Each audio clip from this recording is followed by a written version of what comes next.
Hello everyone, this is Teacher Michelle and welcome to another episode of Unang Math. For this episode, our lesson is the graph of this equation y is equal to ax, where a is not equal to 0. Okay, this equation indicates that the x and y coordinates or the x and y quantities are directly proportional. As I mentioned in the previous episode, if x and y quantities are directly proportional, that means they increase or decrease in the same direction. Okay, in this episode, we will be drawing the graph of this equation and we will find out the properties or characteristics of this graph. To start with, let's draw the graphs of this equation y is equal to 2x and y is equal to negative 2x. Okay, let's find out what will be the graph or how will be the graph if a is a positive number and if a is a negative number. Take note, y is equal to 2x and y is equal to negative 2x. These are direct proportion equations. Okay, in drawing the graph, we have to know the x and y coordinates. So we can plot in the coordinate plane. Okay, let's start with this equation. Y is equal to 2x. Given that the x coordinates are negative 2, negative 1, 0, 1, and 2, let's find the y coordinates. So we will just substitute the value of x in the equation. So equation is y is equal to 2x. If x is negative 2, so negative 2 times 2 is negative 4. Negative 1 times 2 is negative 2. 2 times 0, then this is 0. 1 times 2 is 2. 2 times 2 is 4. So the first ordered pair is negative 2, negative 4. Okay, let's plot in this coordinate plane. Negative 2 is the x-coordinate, negative 4 is the y-coordinate. So the point is here. Okay, what about negative 1, negative 2? So negative 1, negative 2, so the point is here. 0, 0 is at the origin. 1, 2. Okay, 1 is the x-coordinate and 2 is the y-coordinate. So the point is here. And the last ordered pair, 2 and 4. So 2, 4. So the point is here. Okay, now let's draw the graph. Okay, the graph is a straight line. Okay, what about this equation? Y is equal to negative 2x. Okay, y is equal to negative 2x. If x is negative 2, so negative 2 times negative 2, that's 4.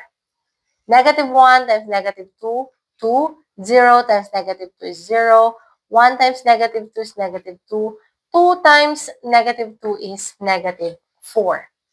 Okay, the first ordered pair is negative 2, 4. So negative 2, 4. So the point is here.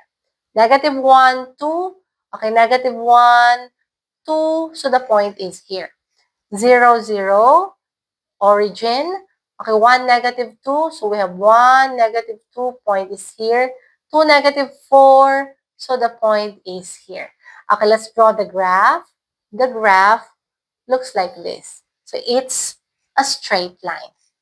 Okay, by looking at these graphs, we can say that the graph of the equation y is equal to ax, where a is not equal to 0, is a straight line passing through the origin. This is a straight line passing through the origin. Also a straight line passing through the origin. Okay, what are the other characteristics? Okay, by looking at this graph, if a is greater than 0, or it means if a is positive number, the line slopes upward to the right.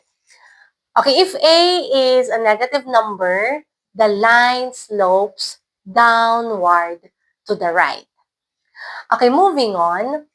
If you are going to take a look at this graph, if A is a positive number, the line passes through the first and the third quadrants. Okay, what about here? If A is negative number, the line passes through the second and the fourth quadrants.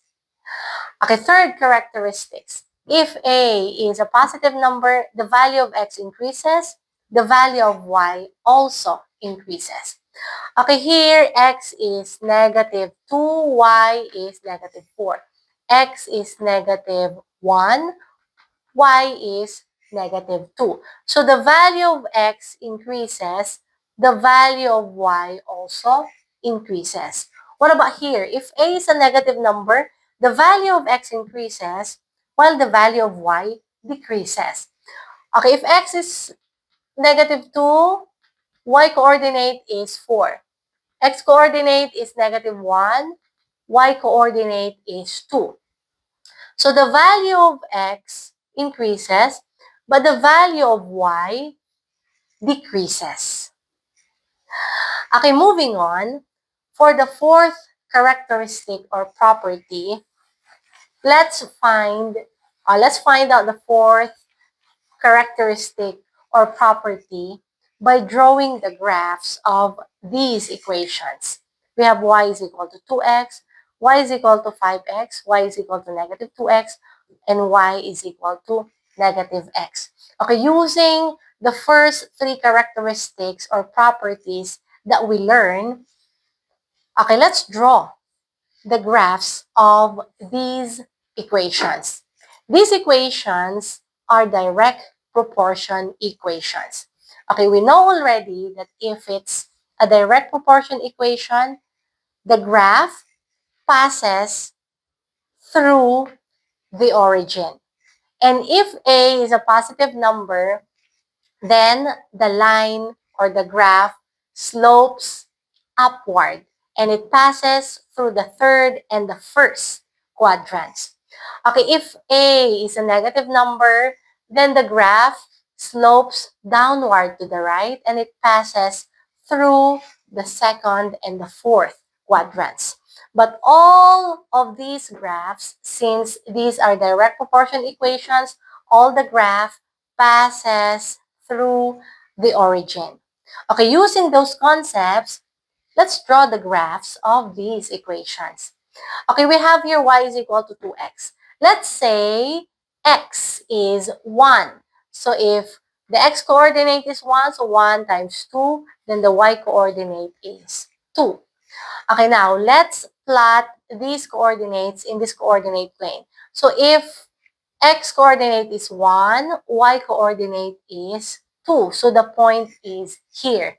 Since this is a direct proportion equation, we know that the graph passes through the origin.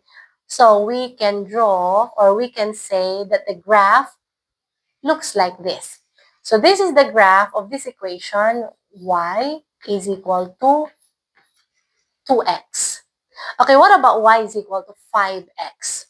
Okay, if x is 1, so x coordinate is 1, so 5 times 1, that's equal to 5. So we have 1 and 5. So x coordinate is 1, y coordinate is 5. So the point is here. Again, this is a direct proportion equation. The graph passes through the origin. So the graph looks like this. So this is the graph of this equation, y is equal to 5x. Okay, what about y is equal to negative 2x? Let's say x is 1. So negative 2 times 1, that's negative 2. So we have 1 and negative 2. So 1, negative 2, so the point is here. This is a direct proportion equation. Graph passes through the origin. So the graph looks like this. So this is y is equal to negative 2x. And lastly, y is equal to negative x. So if x is 1, then y is negative 1. So we have 1, negative 1. So the point is here.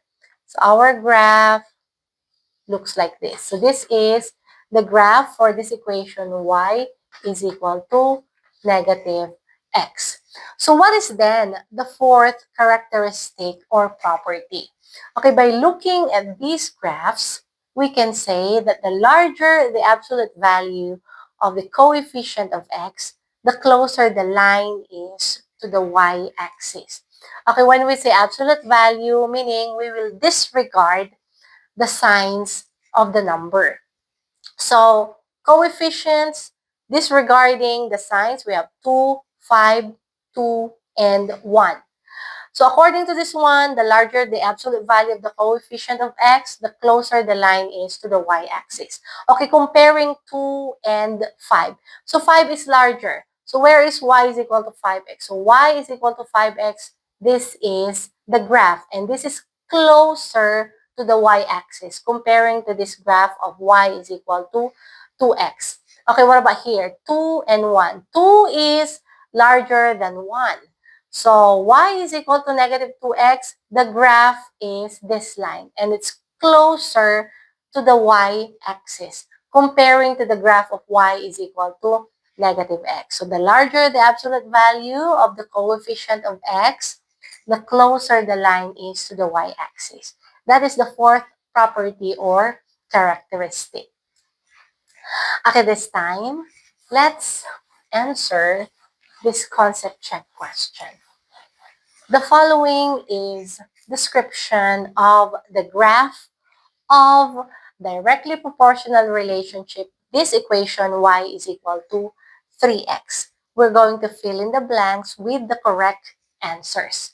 So directly proportional relationship. Our equation is y is equal to 3x.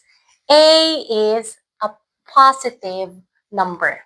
Okay, number one is it is a straight line passing through the origin, okay, and sloping blank to the right. Since A is a positive number, then sloping upward to the right. So the graph looks like this. So if this is our coordinate plane, then it's sloping upward to the right. Okay, it passes through the third and the first quadrant. So third and first quadrants. Okay, as the value of x increases, the value of y also increases.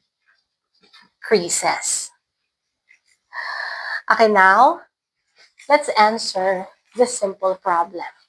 As shown in the figure, if the point A, negative 2, line on the graph of the directly proportional relationship y is equal to 1 over 4x, find the value of A. Okay, we have here directly proportional relationship. Our equation is y is equal to 1 over 4x. So y is equal to 1 over 4x. So the points are A and negative 2. The question is, we have to find the value of A. So A, negative 2. These are the x and y coordinates. So what we need to do to find the value of A is, we have to substitute this y coordinate in this equation. So y is negative 2. So negative 2, that would be equal to 1 over 4x. Okay, to find the value of x here, okay, we have to multiply both sides by 4. So here, negative 2 times 4. So if we will simplify, we now have x on this side, and 4 times negative 2, that's equal to negative 8. So x now is negative 8. And our answer would be x is equal to negative 8.